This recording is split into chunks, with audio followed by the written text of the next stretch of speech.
SLX මගේ YouTube channel එකට ඔබ සැම සාදරයෙන් පිළිගන්නවා. ඉතින් අද මම අරගෙන ආවේ travel vlog එකක්. මේක එච්චර දිග නැහැ කෙටි එකක්. මේ තමයි අම්පාරේ තියෙන සාම චෛත්‍යය. ඉතින් අපි ගිය මාසේ අම්පාරේ පැත්තේ ගියා. ඉතින් ඒ ගිය වෙලාවේ ගත්ත පොඩි වීඩියෝස් ටිකක් එකතු කරලා තමයි මේ වීඩියෝ එක හැදුවේ. ඉතින් හරිම ලස්සන ජපන් පන්සලක් තමයි මේක. ඕගොල්ලොත් අම්පාර පැත්තේ ගියොත් මේකට යන්න අමතක කරන්න එපා.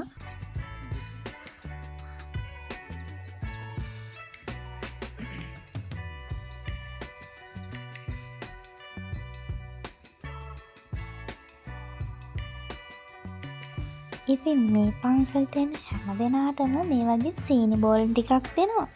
ඔයාලත් ඇවිල්ලා බලන්න. ඉතින් මේ වගේ අලුත් vlog එකක් ආපහු අරගෙන එන කල් ගෙහින් එන්නම්. SLX YouTube channel එක subscribe කරලා නැත්නම් subscribe කරන්න. ඉස්සරහින් තියෙන bell icon එක click කරන්න අමතක කරන්න එපා.